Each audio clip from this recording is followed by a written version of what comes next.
Hello दोस्तों कैसे हो। दोस्तों मैं डॉक्टर पीएल सैनी और आप देख रहे हैं psychology class basics of psychology by doctor PL Saini. तो दोस्तों आज हम पढ़ेंगे विकास के प्रतिमान। विकास के प्रतिमान पढ़ने से पहले हम बात कर लेते हैं कि हमने पिछली क्लास में क्या क्या पढ़ लिया। ठीक है, तो हमारी चल रही है बाल विकास यूनिट और पिछली क्लास में हमने पढ़ा है क्या पढ़ा है दोस्तों। सबसे पहले तो हमने पढ़ा है बाल विकास का इतिहास, ठीक है, जिसमें हमने पैथोलॉजी के बारे में पढ़ा था, ठीक है, और स्टैनली हॉल के बारे में पढ़ा था। तो ये हमने विकास के बारे में इतना पढ़ा। विकास पढ़ने के बाद में हमने पढ़ा अभिवृद्धि और विकास में अंतर। दोस्तों बहुत बहुत बहुत इंपॉर्टेंट है अभिवृद्धि और विकास में अंतर, ठीक है, तो ये आपको मालूम होना चाहिए। ठीक है, यदि आपने नहीं देखा है वीडियो तो मेरे प्रीवियस वीडियो में जाके देखिए इसे, अभिवृद्धि और विकास में अंतर। और आज जो हम पढ़ने वाले हैं वो पढ़ेंगे हम विकास के प्रतिमान। लेकिन विकास के प्रतिमान से पढ़ने से पहले हम पढ़ेंगे श्रीमती हरलॉक ने विकास क्रम में होने वाले परिवर्तनों को कितने भागों में बांटा। ठीक है, तो देखिए श्रीमती हरलॉक के अनुसार विकास क्रम में होने वाले परिवर्तन, मैं लिखता हूं श्रीमती दोस्तों यहां से कई बार क्वेश्चन आ जाता है इसलिए इस टॉपिक को लिखवाना करवाना जरूरी है। श्रीमती हरलॉक ने विकास क्रम में, ठीक है, यानी बालक का जब विकास होता है, ठीक है, जब छोटा होता है तो धीरे धीरे बड़ा होता है, तो विकास मतलब शारीरिक वृद्धि भी और जो उसमें जो गुणों में परिवर्तन होता है वो भी, तो विकास। तो श्रीमती हरलॉक ने विकास क्रम में होने वाले परिवर्तनों को 4 भागों में बांटा। 4 भागों में बांटा। कितने भागों में बांटा दोस्तों? 4 भागों में बांटा। और ये 4 भाग कौन कौन से हैं सुनिए। पहला है जब बालक छोटे से बड़ा होता है तो डेफिनेटली उसके आकार में परिवर्तन होता है। तो पहला जो प्रकार है पहला है आकार में परिवर्तन।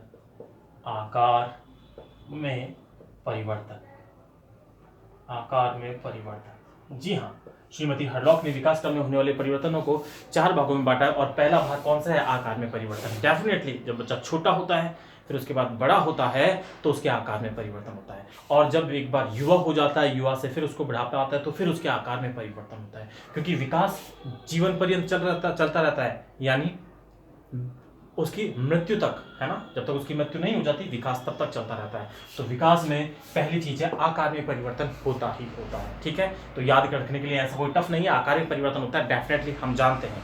दूसरा है अनुपात में परिवर्तन। दूसरा क्या है दोस्तों? अनुपात में परिवर्तन। अब अनुपात में परिवर्तन से क्या मतलब है भाई?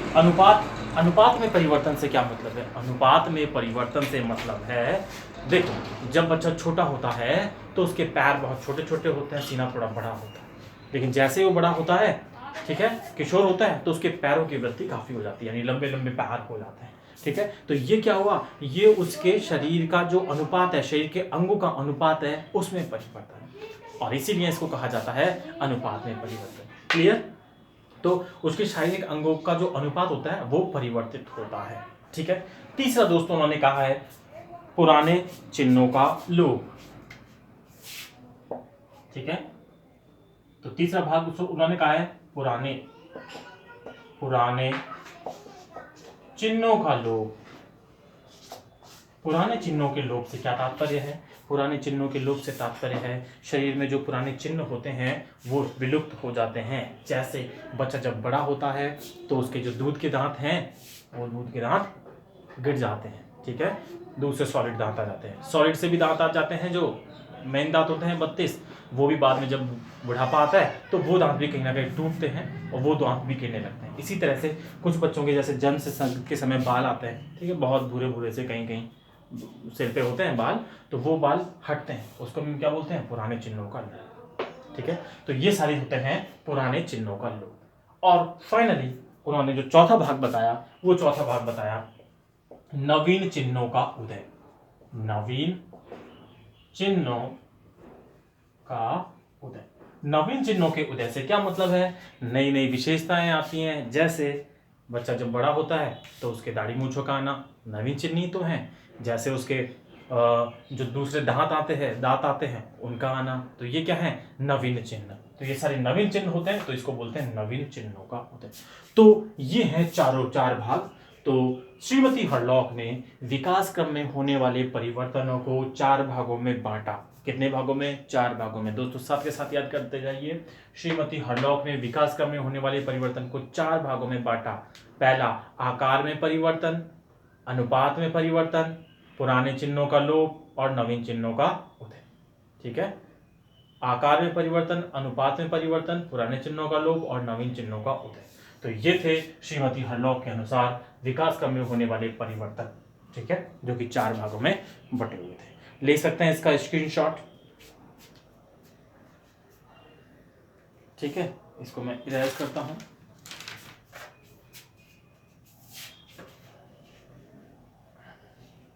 अब हम पढ़ेंगे दोस्तों विकास के नियम। विकास के, देखिएगा,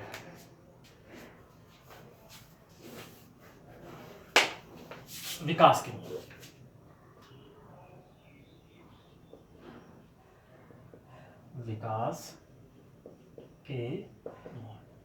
विकास के नियम से तात्पर्य है दोस्तों, विकास जो होता है, बालक छोटे से धीरे धीरे जैसे बड़ा होता है तो उसका विकास होता है, और विकास के कुछ निश्चित स्टेप्स होते हैं। ठीक है, या मैं कहूँ विकास के कुछ नियम होते हैं जिनको विकास फॉलो करता है।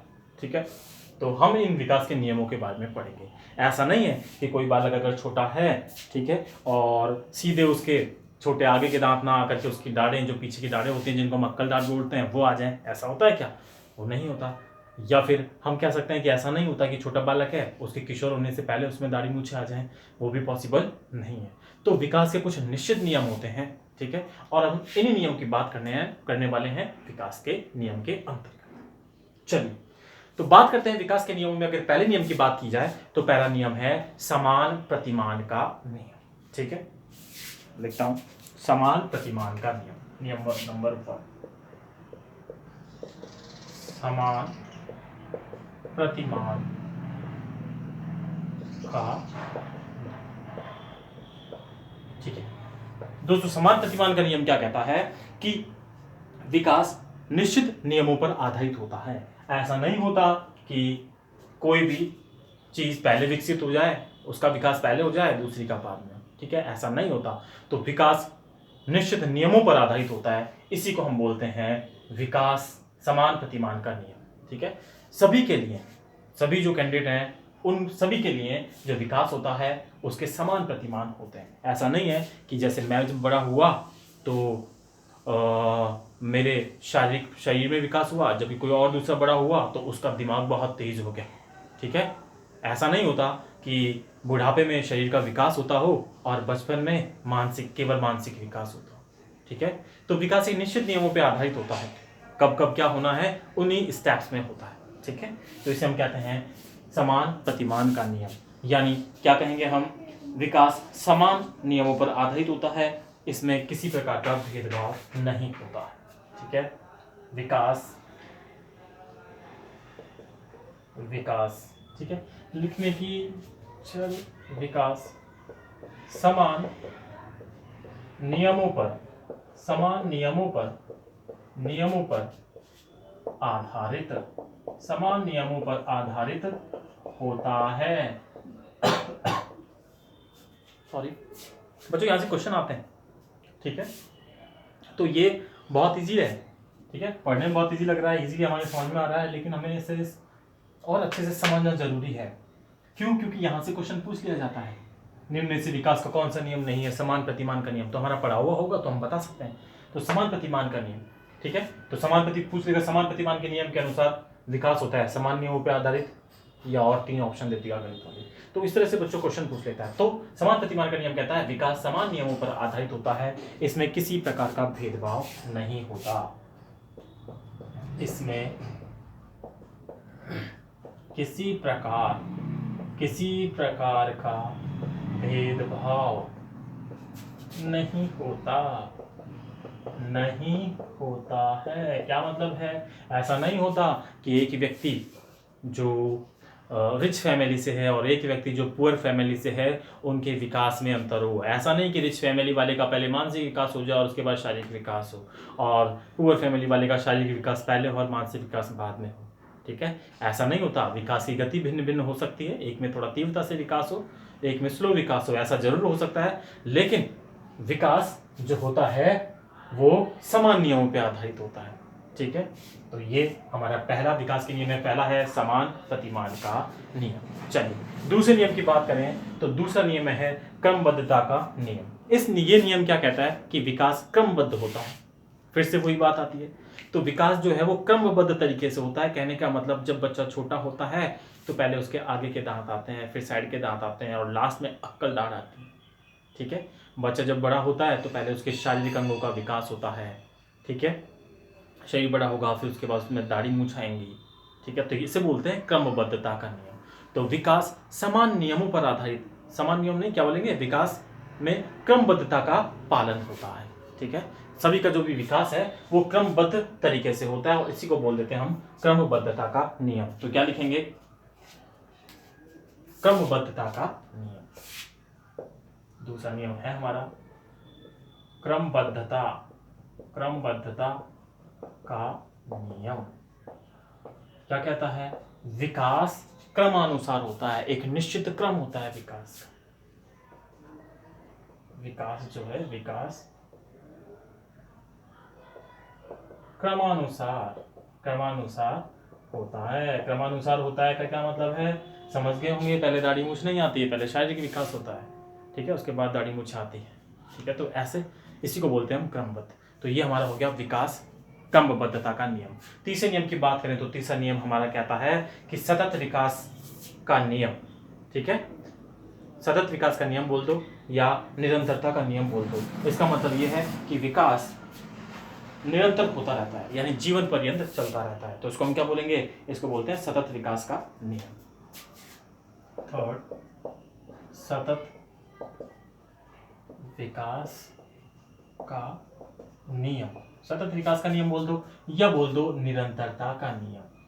निरंतरता का नियम, ये नियम क्या कहता है, ये नियम ये कहता है कि विकास जो है वो निरंतर चलता रहता है। ठीक है, यानी जन्म से लेके मृत्यु तक व्यक्ति का विकास होता रहता है, ये मतलब है इसका। तो सतत विकास का नियम है निरंतरता का नियम। तो क्या लिखेंगे, विकास जीवन पर्यंत चलता रहता है। जीवन पर्यंत चलता रहता है। ठीक है दोस्तों, जीवन पर्यंत चलता है, ऐसा नहीं कि भाई विकास रुक जाता है। चौथा नियम है परस्पर संबद्धता का नियम। परस्पर संबद्धता का नियम। ये नियम क्या कहता है भाई, परस्पर संबद्धता का नियम। परस्पर संबद्धता का नियम ये कहता है कि जो विकास जो होता है वो आपस में, विकास के कई सारे पक्ष होते हैं, वो आपस में संबंधित होते हैं। संबंधित होने से मतलब है शारीरिक, जैसे विकास के जो पक्ष होते हैं उनको हम बांट सकते हैं शारीरिक, मानसिक, सामाजिक, संवेगात्मक। ठीक है, तो शारीरिक और मानसिक पक्षों में आपस में घनिष्ठता पाई जाती है। शारीरिक विकास जिसका अच्छा होगा तो हम मानते हैं कि उसका मानसिक विकास भी अच्छा होता है। कहने का मतलब है जो शरीर से, ठीक है, हष्ट पुष्ट होता है तो उसका मस्तिष्क भी उतना ही तीव्र होता है, उसका मानसिक विकास भी उतना ही तीव्र होता है। ठीक है, और इसलिए हम कहते भी हैं स्वस्थ शरीर में ही स्वस्थ मस्तिष्क निवास करता है। ठीक है, इसी तरह से जो सामाजिक जो विकास है उससे संवेगात्मक विकास कहीं ना कहीं जुड़ा होता है। तो जिन बच्चों में सामाजिक विकास ज़्यादा होता है तो उनमें डेफिनेटली संवेगात्मक विकास भी प्रभावित होता है, संवेगात्मक विकास भी उनमें ज़्यादा होता है। तो क्या लिखेंगे, परस्पर संबद्धता के नियम में विकास के विभिन्न पक्ष, क्या लिखते हैं, विकास के विभिन्न पक्ष कौन कौन से पक्ष होते हैं भाई विकास के, तो 4 पक्ष आपको हमेशा याद रखने हैं, शारीरिक, मानसिक, सामाजिक और संवेगात्मक। विभिन्न पक्ष शारीरिक,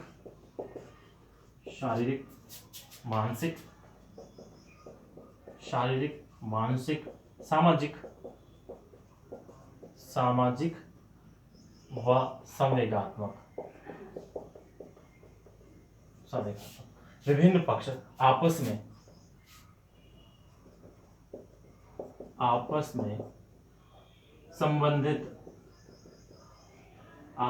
संबंधित होते हैं। ठीक है, और किसका किससे संबंध होता है वो आपको याद रखना है। ठीक है, शारीरिक तथा मानसिक पक्ष आपस में घनिष्ठ संबंधित होते हैं। इसी प्रकार से सामाजिक और संवेगात्मक जो पक्ष होते हैं वो आपस में अधिक संबंधित होते हैं। क्या लिखेंगे? शारीरिक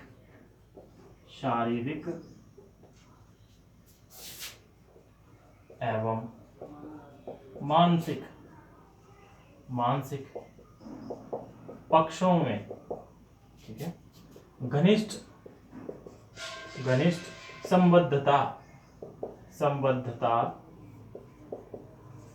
पाई जाती है। वही घनिष्ठ संबद्धता पाई जाती है किसमें? शारीरिक और मानसिक पक्ष जो होते हैं उनमें घनिष्ठ संबद्धता पाई जाती है। तो ये दोस्तों हमने किए 4 में। उसके बाद हम 5वें नियम की बात करेंगे। आप ले सकते हैं इसका स्क्रीनशॉट। चलिए इरेज करता हूं इसे मैं।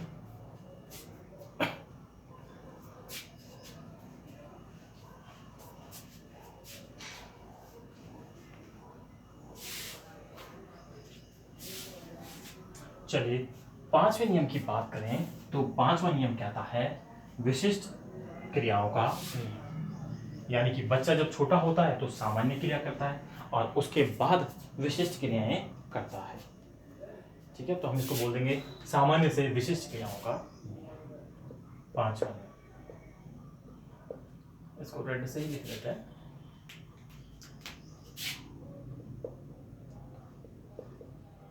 सामान्य से विशिष्ट क्रियाओं, सामान्य से विशिष्ट क्रियाओं का नियम। समझेंगे भाई क्या है सामान्य से विशिष्ट क्रियाओं का नियम?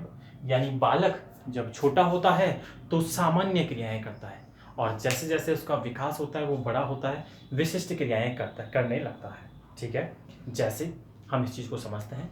आप कोई छोटा बच्चा लीजिए, छोटा बच्चा लोगे आप, तो आप अगर उसको बहुत छोटा है, समझो कि पालने में 6 महीने का है, 7 महीने का, 8 महीने का है, अगर हम उसे कोई चीज़ देते हैं, ठीक है, तो लेने के लिए कोशिश करता है, इस तरह से अपने हाथ को बढ़ाता है, अंगुलियों को नहीं खोलता। वो ऐसे नहीं कि अंगुलियां लेनी है। ये बात अलग है कि बच्चों में ऐसी प्रवृत्ति है ना, ऐसे मुट्ठी बांधने की प्रवृत्ति पाई जाती है। ठीक है, बाकी अगर वो चीज़ को लेना है तो ऐसे हाथ को ऊपर करेगा, लेकिन उसका अंगुलियों पे ज़्यादा कंट्रोल नहीं होता है। लेकिन जब धीरे धीरे बड़ा होता है, ठीक है, तो जब वो किसी चीज़ को पकड़ता है तो अपनी अंगुलियों को अच्छे से काम में लेता है पकड़ने के लिए। तो हम क्या कहेंगे, ये तो सामान्य क्रिया है, और ये जब उस पर कंट्रोल आ जाता है तो उसे हम कहते हैं विशिष्ट क्रिया। तो बालक का जो विकास होता है वो सामान्य से विशिष्ट क्रियाओं पर आधारित होता है।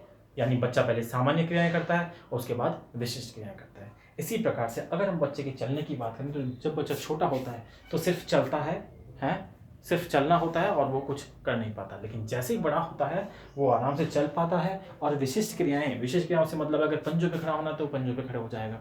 ठीक है, एक टांग पे खड़ा होना है तो एक टांग पे खड़ा हो जाएगा। तो इसी को हम बोलते हैं सामान्य से विशिष्ट क्रियाओं का नियम। ठीक है, तो क्या लिखेंगे इसमें हम लिखेंगे शिशु पहले सामान्य क्रियाएं करता है, उसके बाद विशिष्ट क्रियाएं करना सीखता है। क्या लिखेंगे? बच्चा पहले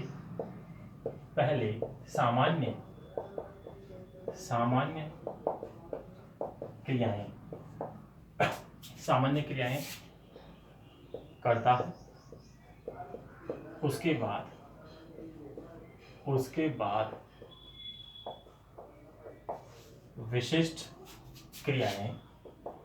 विशिष्ट क्रियाएं करता है। बहुत इंपॉर्टेंट है भाई। विकास का नियम कौन सा नहीं है करके पूछा जाता है, काफी बार क्वेश्चन आ चुका है इनमें से, विकास का नियम कौन सा नहीं है। ठीक है, वो दे देगा, एक दे देगा सामान्य से विशिष्ट क्रियाओं का नियम, और तीसरे 2 और दे देगा, और एक दे देगा विशिष्ट से सामान्य क्रियाओं का नियम। तो आपको ध्यान रखना है विशिष्ट से सामान्य क्रियाओं का नहीं, सामान्य से विशिष्ट क्रियाओं का नियम। यानी बच्चा जो होता है पहले सामान्य क्रियाएं करता है और सामान्य क्रियाओं के बाद ही विशिष्ट क्रियाएं करता है। क्या मतलब है? बच्चा पहले सामान्य क्रियाएं करता है और उसके बाद विशेष क्रियाएं करता है। चलिए अगले नियम की बात करें तो निश्चित दिशा का नियम। अगला नियम आता है हमारा छठा, निश्चित दिशा का नियम। निश्चित दिशा का नियम। निश्चित दिशा का नियम क्या कहता है भाई? ये कहता है कि बालक का जो विकास होता है वो निश्चित दिशा में होता है। निश्चित दिशा में होता है, क्या मतलब है समझेंगे इसे। देखिए, बालक जब गर्भ में होता है तो सबसे पहले हम कहते हैं कि उसका सिर वाला पार्ट है ना, जो जिसको बोलते हैं सिफेलोकॉर्डल है ना, तो सिर वाले पार्ट सिर वाला पार्ट बनता है। उसके बाद फिर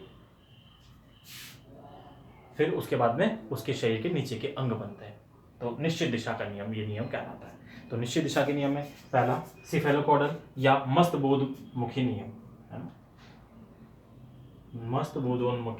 मस्तकोन्मुखी नियम। ये जो वर्ड है वो पर्टिकुलर वर्ड होता है, तो ये हमें मस्तक बोधमुखी नियम। क्या लिखेंगे इसको? मस्तक बोधमुखी। इस नियम के अनुसार गर्भस्थ शिशु का जो विकास होता है, पहले सिर का विकास होता है, उसके बाद फिर शरीर के अन्य अंगों का विकास होता है।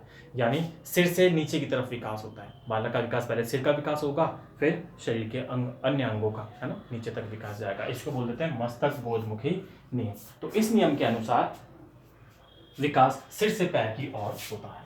लिखेंगे इस नियम के अनुसार विकास सिर से पैर की ओर होता है। पैर की ओर होता है। क्लियर है भाई? मस्तक बोधमुखी नियम के अनुसार विकास जो होता है वो सिर से पैर की ओर होता है। ठीक है। दूसरा इसी में नियम है, वो नियम हमारा है निकट से दूर का नियम। तो ये पहला हो गया इसमें। दूसरा निकट से दूर का नियम।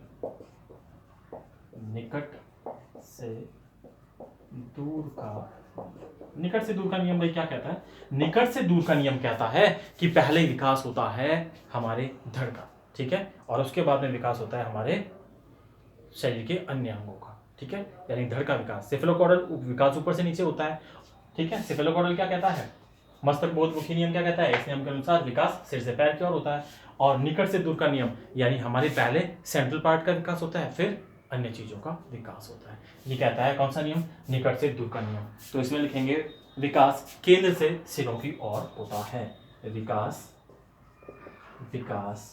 केंद्र से, केंद्र हम मानते हैं हमारा हार्ट है यहाँ पे, तो केंद्र से सिरों की ओर होता है। विकास केंद्र से सिरों की ओर होता है। ठीक है, तो भाई इसमें दो पार्ट है, एक निकट से दूर, ये भी दोस्तों एग्जाम में पूछा गया है। निश्चित दिशा का नियम, निश्चित दिशा के नियम वही ऑप्शन कई सारे दे देता है, कौन से हैं या कौन से नहीं है। तो मस्तक बोधमुखी नियम और निकट से दूर का नियम। ठीक है, मस्तक बोधमुखी नियम का मतलब है पहले सिर का विकास होता है, फिर अन्य अंगों का विकास होता है। केंद्र से सिरों की ओर से मतलब है पहले हमारे केंद्र का विकास है ना, पहले हमारे सीने का विकास होता है, उसके बाद में विकास हाथों और पैरों की ओर होता है। तो ये था केंद्र से सिरों की ओर विकास। ठीक है, या हम कहते हैं निकट से दूर का नियम। ठीक है, अगला जो नियम है वो है व्यक्तिगत भिन्नता का नियम। ये बहुत इंपॉर्टेंट है भाई, व्यक्तिगत भिन्नता का नियम। ठीक है, लिख सकता हूँ, दिखाई देगा, व्यक्तिगत भिन्नता का नियम की जरूरत नहीं है, हमने वहां लिख दिया व्यक्तिगत भिन्नता का नियम। कौन सा नियम आता है? ये सातवां नियम है व्यक्तिगत भिन्नता का नियम। व्यक्तिगत भिन्नता का नियम। सबसे पहले बात करें भाई ये नियम किसके द्वारा दिया गया? तो व्यक्तिगत भिन्नता का जो नियम दिया गया था, ये नियम गाल्टन द्वारा दिया गया। किसके द्वारा? गाल्टन द्वारा। इंपॉर्टेंट है, पूछा जा चुका है। मैं बात करूं इन सारी चीजों की तो ये पूछी जा चुकी है एग्जाम में, ये सारा आ चुका है। मस्तक बोधमुखी नियम, निकट से दूर का नियम, सामान्य से विशेष क्रियाओं का नियम, निश्चित दिशा का नियम, ये कहीं ना कहीं एग्जाम में पूछे जा चुके हैं। ये पूछा जा चुका है कि व्यक्तिगत भिन्नता का नियम किसने दिया? गाल्टन ने। या कई बार ऐसे पूछ देता है गाल्टन ने इनमें से कौन सा नियम दिया। ठीक है, 3 अलग दे देगा और एक ये दे देगा। तो व्यक्तिगत भिन्नता का नियम, तो यह नियम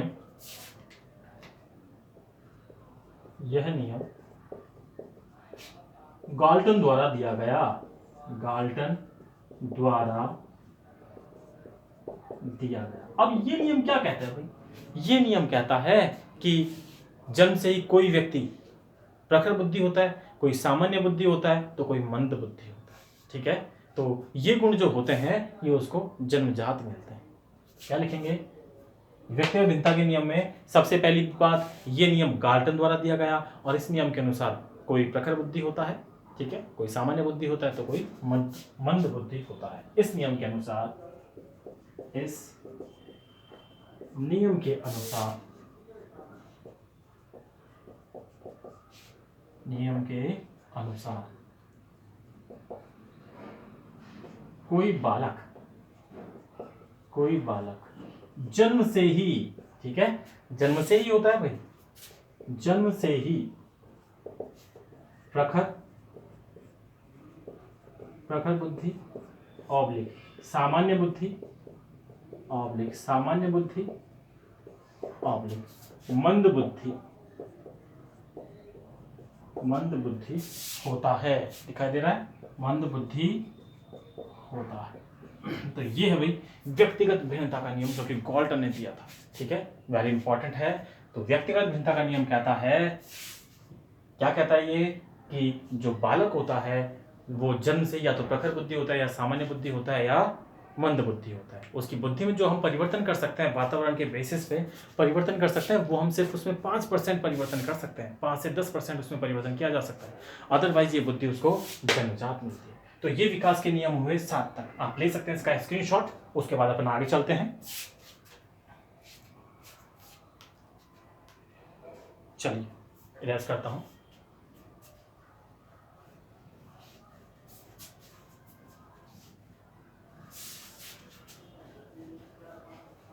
नियम नंबर 8,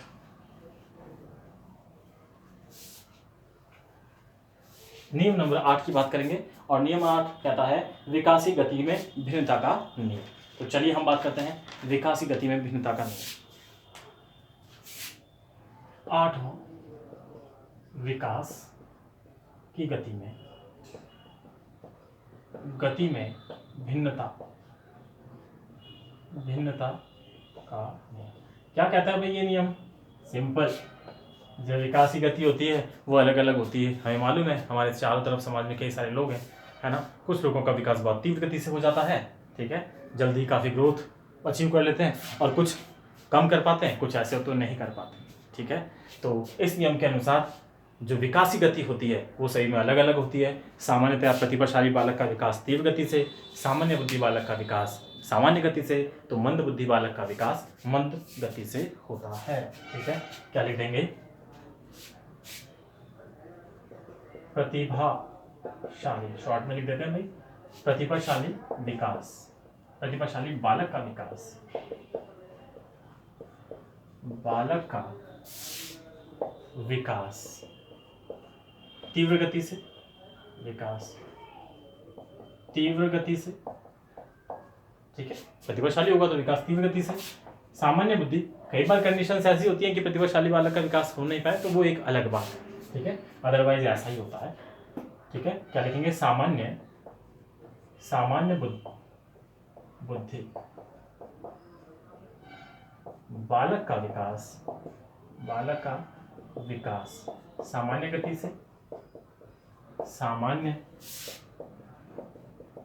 से, तथा मंद बुद्धि बालक का विकास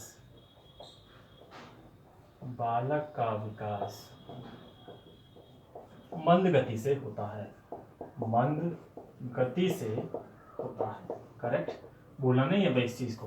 तो ये कहता है विकासी गति के नियम में। तो विकासी गति के नियम क्या कहते हैं भाई? प्रतिभाशाली बालक का विकास तीव्र गति से होता है, सामान्य बुद्धि बालक जो होता है उसका विकास सामान्य गति से होता है, और जो मंद बुद्धि बालक होता है उसका विकास मंद गति से होता है।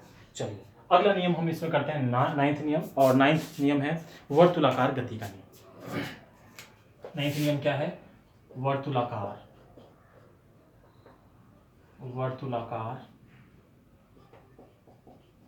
गति का भाई ये नियम क्या कहता है, जो बालक का विकास होता है वो सिर्फ लंबाई में ही नहीं होता। जैसे मैं बना दूं कि बालक का, इसको मैं ऐसे एक्सप्लेन करता हूँ, बालक का विकास सिर्फ लंबाई में नहीं होता, उसके लंबाई के साथ साथ उसके सभी पक्षों का विकास होता है। तो इस तरह ये वर्तुल गति में होता है। तो सिर्फ अगर हम बात करें केवल एक पक्ष में नहीं होता, दूसरे जो उससे कनेक्टेड पक्ष हैं उनमें भी होता है। ठीक है, तो बालक का विकास केवल लंबाई में ना होकर सभी पक्षों में होता है। यही मतलब है कि बालक का जो विकास है वो वर्तुलाकार होता है। ठीक है, अगला छोटे छोटे नियम आते हैं। परिवर्तन का नियम। परिवर्तन का नियम ये कहता है कि विकास में परिवर्तन होते हैं। ठीक है, 10वां ये भी बोल दिया जाता है परिवर्तन का नियम। परिवर्तन का नियम। ठीक है, जो विकास होता है उसमें परिवर्तन होते हैं और इसी को बोल दिया जाता है परिवर्तन का नियम। अगला है पूर्वानुमान का नियम। पूर्वानुमान का नियम ये क्या कहता है, पूर्वानुमान का नियम ये कहता है कि हम बालक को देखकर, है ना, बालक को देखकर उसकी बुद्धि को समझकर उसके विकास के बारे में पूर्वानुमान लगा सकते हैं। इसी को हम बोलते हैं पूर्वानुमान का नियम। ठीक है, तो 11वां हो जाएगा पूर्वानुमान का नियम। पूर्वानुमान का नियम यानी बालक बोलते तो हैं, है ना, किसी के पैर देख के उसका भविष्य बताना, तो उसी को बोलते हैं पूर्वानुमान का नियम। तो बालक के विकास के बारे में पूर्वानुमान लगाकर बता देना कहलाता है पूर्वानुमान का नियम। अब देखिए इसमें आगे कुछ एक और पॉइंट्स आते हैं। अगला है विकास में जो विकास होता है उसके खतरे अलग अलग होते हैं, है ना, अपने अपने खतरे होते हैं। तो जब भी बालक का विकास होता है तो बालक की प्रत्येक अवस्थाएं होती हैं, इन अवस्थाओं के खतरे सभी में होते हैं। ऐसा नहीं कि सिर्फ विकास अबाध रूप से होता है। तो विकास में जो उसकी अवस्थाएं होती हैं उसके अपने अपने खतरे होते हैं। ठीक है, और विकास की प्रत्येक अवस्था में सुख शांति समान नहीं होती। कई सारी अवस्थाएं ऐसी होती हैं जिनमें व्यक्ति बहुत चिड़चिड़ा होता है, प्रेशर में होता है। ठीक है, उस पर साइकोलॉजिकल चीज़ ज़्यादा हावी होती है। ठीक है, तो उनमें हम कहेंगे कि विकास की प्रत्येक अवस्था में सुख शांति समान रूप से नहीं आती। इसी के साथ एक नियम है कि परवर्ती विकास बोलते हैं बाद वाले विकास को, और पूर्ववर्ती बोलते हैं पहले वाले विकास को। तो जो पहला वाला विकास है पूर्ववर्ती विकास, जो बालक छोटा होता है, पूर्ववर्ती विकास जो होता है वो तीव्र गति से होता है, जबकि परवर्ती विकास यानी बाद वाला विकास धीरे धीरे होता है। विकास का मतलब है कई चीज़ों को समझना। बच्चा बड़ों को काफ़ी सारा देखता रहता है तो काफ़ी सारी लैंग्वेज वो देखो 2 या 3 साल में सीख जाता है। तो पूर्ववर्ती विकास तीव्र गति से होता है, जबकि परवर्ती विकास धीमी गति से होता है। तो ये दोस्तों थे विकास के नियम। एक इसमें और आता है, तो वो है वंशानुक्रम और वातावरण का नियम। जो विकास होता है वो वंशानुक्रम और वातावरण का गुणनफल होता है। ठीक है, ऐसा कहा जाता है कि विकास जो है वो वंशानुक्रम और वातावरण का गुणनफल है, और ये सूत्र दिया था गाल्टन ने। हम इसकी ऑलरेडी बात कर चुके हैं तो अभी यहाँ पे करने की ज़रूरत नहीं है। तो विकास वंशानुक्रम व वातावरण का प्रतिफल होता है। ठीक है, यह किसने कहा था, वुडवर्थ। ठीक है, तो ये सारे हमारे हुए विकास के नियम। यहाँ पर लिख लो चाहे, विकास बराबर होता है वंशानुक्रम इंटू वातावरण। ठीक है, किसने दिया भाई ये फॉर्मूला? ये फॉर्मूला दिया था वुडवर्थ ने।